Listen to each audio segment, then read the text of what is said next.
And very warm welcome to my vlog. I hope you all are fine with good health and all the blessings of Allah subhanahu wa ta'ala.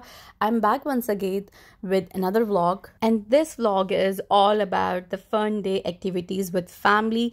जी हाँ, we are enjoying the summer time in UK. हर आने वाला साल जो है वो UK में summer का जो दौरानिया है वो बहुत ज़्यादा तवील होता चला जा रहा है और दिन बहुत ही ज़बरदस्त होते हैं और टेम्परेचर बहुत अच्छा है।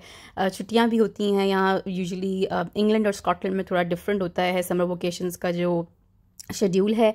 यहाँ पे यूजुअली जुलाई में फुल जुलाई ऑफ होता है एंड देन सितंबर में भी लॉन्ग वीकेंड्स आते हैं। तो हमने प्लान किया कि लॉन्ग वीकेंड्स को जो है वो एंजॉय किया जाए नेचर के साथ। सफारी पार्क तो ये है blade Drummond safari and adventure park. ये यूके की टॉप 3 जो है सफारी पार्क्स में भी इसकी रैंकिंग रह चुकी है।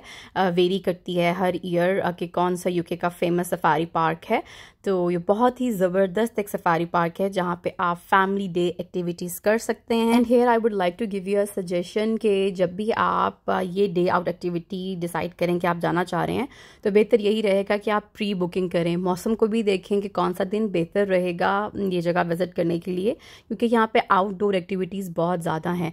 तो मौसम ऑफ कोर्स बहुत इंपॉर्टेंट है कि उसको देखा जाए, उसकी फोरकास्ट। एंड सेकेंडली टिकट्स अगर आप ऑनलाइन बुक करेंगे पहले से तो वो आपको डिस्काउंट भी मिलेगा। And third point which is very important कि ये अपने डिफरेंट यहाँ पे प्रोग्राम्स होते हैं, उनके डिफरेंट स्लॉट्स होते हैं। बर्ड शो होता है, पेंगुइन शो होता है, एनिमल रिजर्व का जो है वहाँ पे एक यूनिट है उसको विज़िट करवाया जाता है। आप वैसे भी रैंडमली विज़िट करते हैं लेकिन जो इनके प्रोफेशनल्स होते हैं यहाँ पर उनके वो एक तरतीब देते हैं प्रोग्राम्स को। तो उनके डिफरेंट स्लॉट्स होते हैं। तो जो आप इंटरेस्टेड हैं, जिस टाइम स्लॉट पे आप अटेंड करना चाहते हैं, आप वो पहले ऑलरेडी बुक कर लेते हैं अपने विज़िट से पहले। तो हमने जो बर्ड वाला सेक्शन था हमने वो बुक किया था। पेंगुइन्स का किया था हमने स्पेसिफिक टाइम के हम जाएंगे और यहाँ पे बहुत ही खूबसूरत तरीके से इन्होंने तरतीब दिया हुआ है। ये जो एरिया है वो है एनिमल रिजर्वेशंस, जहाँ पर रेनडियर्स, टाइगर, लॉइन जो है उनका आप विज़िट करते हैं। और जब ये वाले एनिमल जो हैं वो ह्यूमन फ्रेंडली हैं तो इसलिए जो है हम उनको विंडो जो है वो गाड़ी की ओपन करके विज़िट कर सकते हैं। लेकिन जैसे ही हम लॉइन सेक्शन पे जाएंगे वहाँ पर हमें जो है गाड़ी के जो है वो शीशे बंद करने होते हैं। जैसे कि हम यहाँ पहुँच चुके हैं और आप देख सकते हैं जंगल का राजा और रानी जो है वो आराम फरमा रहे हैं और ये जो है लॉइन एंड लॉइनस जो हैं they are enjoying the sun bath. अच्छा जी, और ये है मंकीज़। ये भी जो है सफारी राइड जब आप कर रहे होते हैं तो आप मंकीज़ से मिलते हैं। लेकिन और साथ ही साथ इसी तरह यहाँ पे ज़ेब्रास, राइनोज, जिराफ, उनके डिफरेंट सेक्शंस बने हुए हैं और क्यू वाइज आप ड्राइव थ्रू से एनिमल से मिलते हैं, नेचर को एंजॉय करते चले जाते हैं। और हमने भी फर्स्ट एक्टिविटी यही की कि ड्राइव थ्रू में सफारी लाइफ को थोड़ा एंजॉय किया और उसके बाद गाड़ी पार्क करने के बाद हम चले गए प्री हिस्टोरिक एडवेंचर। जी हाँ, dinosaurs. My both boys like dinosaurs so much and even they remember their almost all dinosaurs name. और जो मेरा बेटा था बड़ा, he is like 8 years old, तो उससे तो डायनासोर्स की बुक भी साथ रखी हुई थी और वो हमारा जो था वो इस सेक्शन का टूरिस्ट पॉइंट में हमारा टूर गाइड था कि उससे मैं नाम बताए जो कि मुझे कोई इतना ख़ास इंटरेस्ट नहीं है डायनासोर्स में, लेकिन Faris he also like dinosaurs so much.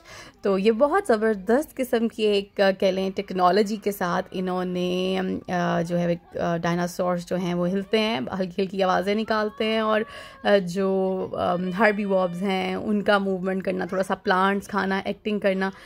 सो इस तरह की यानी कि इन्होंने एक सेक्शन बनाया हुआ है जहाँ पे सब आकर डायनासोर्स का जो टाइम है उसको एंजॉय किया जाता है। साथ ही साथ बहुत ज़बरदस्त इंफॉर्मेशन होती है। एक नोट पैड होता है जहाँ पर डायनासोर्स का बताया जाता है, उनके बारे में इंफॉर्मेशन दी जाती है, उनकी काइंड और वो किस टाइम पे थे यहाँ पर। तो ये वाला सेक्शन भी बहुत इंफॉर्मेटिव और यहाँ फ़न एक्टिविटीज़ की जा सकती हैं। बच्चों ने ये वाला सेक्शन बहुत एंजॉय किया सफारी राइड के बाद।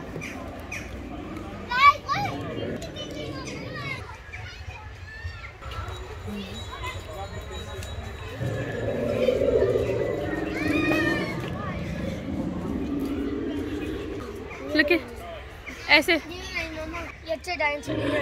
It's lazy one. Why? He just eats rotten flesh. Oh, okay, move. Dinosaur adventure के बाद हमने नेक्स्ट विज़िट किया चिंपैंजीज हाउस। अब ये विज़िट आप बाय बोट भी कर सकते हैं, बाय वॉकिंग ट्रैक भी आप इस जगह जा सकते हैं। इसके बाद चिंपैंजीज हाउस विज़िट करने के बाद हम राइनोज हाउस आए, राइनोज़ को विज़िट किया। और इस सफारी पार्क में इन्होंने एनिमल रिजर्व्स के यूनिट्स को बहुत अच्छे तरीके से तरतीब दिया हुआ है कि इन्हीं एनिमल्स को आप सफारी ड्राइव थ्रू के दौरान भी विज़िट कर सकते हैं and then indoor activities as well. इस यूनिट के बाद हमने पैडल बोर्डिंग जो है वो की। मौसम जो था वो बहुत ज़बरदस्त था और ये एक्टिविटी भी एक फुल फन एक्टिविटी थी। और जो है हमने पैडल बोर्डिंग की। इसमें क्यू सेक्शन होता है कि आपने क्यू में जो है वो वेट करना होता है। डिपेंड करता है, अगर क्यू जो है वो अगर काफ़ी लंबी है तो आप उस दौरान कोई और एक्टिविटी कर रहे हैं। और फिर हम थोड़ी देर क्यू में वेट करने के बाद हमारी बारी आई और हमने पैडल बोट को एंजॉय किया। इन्होंने रिसेंटली जो है वो बोट्स जो हैं वो बहुत खूबसूरत रखी हैं। मेरा इस सफारी पार्क में आने का इत्तेफाक बहुत दफ़ा हुआ है, पर जो ये वाला विज़िट था वो मेरे लिए स्पेशल बहुत ज़्यादा था क्योंकि मेरी माँ जी भी मेरे साथ थी। और बचपन में भी हम पाकिस्तान में डिफरेंट जगहों पे पैडल बोर्डिंग के लिए जाया करते थे। तो आपको जो है अपनी पुरानी मेमोरीज़ भी याद आती हैं अगर आपके पेरेंट्स साथ हों। तो हमने भी इस एक्टिविटी को बहुत ज़्यादा इन्जॉय किया। और ये जो स्वान बोट्स थी ये बहुत ही खूबसूरत इन्होंने रिसेंटली इंट्रोड्यूस करवाई हैं। तो पैडल बोर्डिंग को हमने एंजॉय करने के बाद नेक्स्ट जो था हमारा पॉइंट वो था ये कार रेसिंग।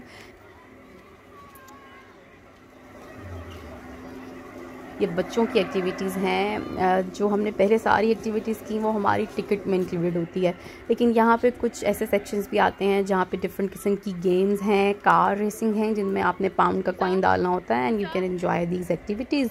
जो सारा झूलों वाला सेक्शन है यहाँ पे आपको एक्स्ट्रा जो है वो टिकट्स वगैरह और कॉइन्स बाय करने होते हैं। लेकिन जो एनिमल रिजर्व्स वाला सेक्शन हो गया, बोर्डिंग हो गई, स्लाइडिंग कुछ है आगे जाके मैं आपको इसमें दिखाऊंगी, वो सब कुछ आप जो एक लम सम टिकट बाय करते हैं सफारी पार्क की उसमें इंक्लूडेड है।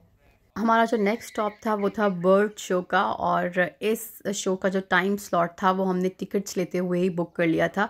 हमें पता होता है पूरे दिन की एक्टिविटीज़ के किस सीक्वेंस के साथ जाना है। तो जब इसकी टाइमिंग थी तो मेरी पूरी कोशिश थी कि हम वो वाले यूनिट्स ऑलरेडी कवर कर लें जो इस लोकेशन के रेडियस में हैं। तो फिर जब हमारे बर्ड शो का टाइम हो गया तो हम टाइम पे यहाँ पहुँच चुके थे and then we enjoy the bird show. The fishing eagle is coming along with the left. Okay. I mean, the fish can't see those white patches. So, they better. And that just means that the fish, they don't scurry away. Catches the food, catches their fish, they tend to snatch it off of the surface of the water. And when they do this, they get the fish out of the water and then they will rotate the fish in their feet so that the fish's eyes are pointing forwards. Now, don't be misled by this. Flying over their head, and she gets some good exercise. But like most other birds, they like her lunch.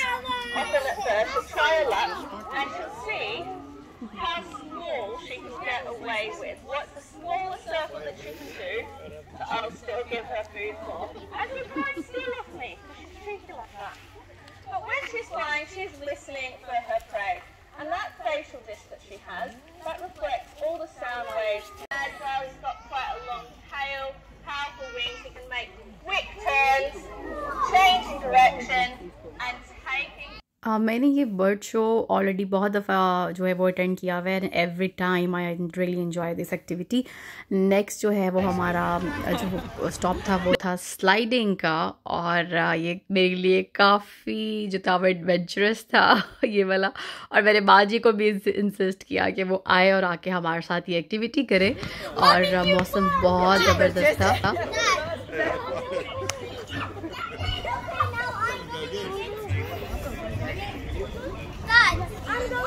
Matthew wants to race me.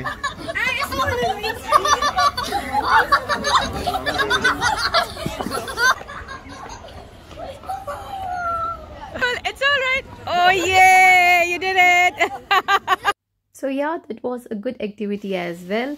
और उसके बाद sliding के बाद हम penguin section में चले गए थे। ये भी बहुत ही खूबसूरत जो है एरिया है, और साथ ही साथ उसके साथ आगे जो है ये गॉड फार्मिंग, इनके जो लोकल यहाँ के एनिमल्स, डंकी हो गया, गोट हो गए, पिग्स और बामाज यहाँ पे काफ़ी ज़्यादा थे, और इनको आप यहाँ पे फीड करवा सकते हैं। ये वाला सेक्शन ऐसा है कि शुरू में आप अपने अच्छी तरह हैंड वॉश करें और कुछ फूड उन्होंने प्रोवाइड किया होता है, तो आप इनको फीड करवा सकते हैं।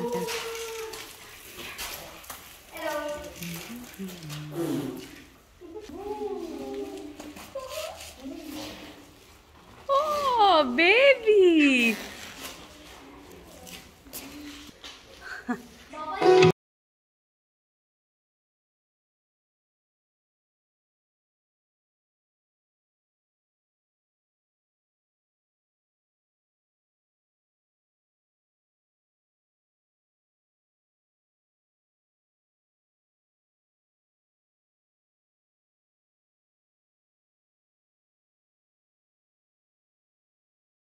नेक्स्ट एक्टिविटी थी डॉजिंग कार की। ये एक्टिविटी करके हमने अपने बचपन को याद किया, और मैंने माजू को भी बहुत इंसिस्ट किया और डॉजिंग कार की जो राइड है उसको एंजॉय करवाया। जाहिर सी बात है, मैं समझती हूँ कि इंसान में जो कहीं ना कहीं बचपना होता है वो होता है, चाहे आपकी जो चक्कर आ रहे हैं। I really love these type of activities. मुझे अपनी जो बिजी लाइफ से टाइम निकाल कर ये जो चाइल्डिश एक्टिविटीज़ है उसे करने में बड़ा मज़ा आता है, और मेरा ख्याल है कि उन्होंने सफारी पार्क में सबके लिए, फैमिलीज़ के लिए जो है ये बहुत ज़बरदस्त एक्टिविटीज़ रखी हुई हैं। डॉजिंग कार के साथ ही फिर हमने ट्रेन की राइड को एंजॉय किया। यहाँ पर भी जो है वो हमें कॉइन्स डालने होते हैं, और फिर हमें कॉइन्स ले लेते हैं वहाँ से, लाइक 10 पाउंड के 5 कॉइन्स होते हैं कॉइन्स, और आप उसको के लिए। और यहाँ पे बहुत अच्छे कैफ़ेज़ भी हैं, और यहाँ पे उनका लोकल सफारी पार्क में local Scottish fish and chips मिलता है स्नैकिंग के लिए, वो बहुत ज़बरदस्त ऑप्शन है। मैं कुछ घर से भी बना के सैंडविचेस लेके गई हुई थी, हाँ, बहुत प्यारा लेके था गई हुई थी, लेकिन वो मैं शूट नहीं कर पाई, उसमें मेरे फ़ोन की बैटरी जो थी वो डेड हो चुकी थी। और ये था हमारा पैकअप टाइम डे ट्रिप का, और इसमें जाने से पहले हमने दोबारा से एनिमल्स को बाय बाय किया और हम सफारी ड्राइव थ्रू में दोबारा गए। ये एंड राइट पे जब आपने बाहर जाना होता है सफारी पार्क से, तो यहाँ पे भी एक ऑप्शन होती है कि आप ड्राइव थ्रू दोबारा से करें। तो हमने जो है अपना एंड डे जो था वो सफारी पार्क राइड से किया। I hope you like today's virtual tour of Safari Park. Don't forget to subscribe my channel. Take good care of yourself. Bye for now.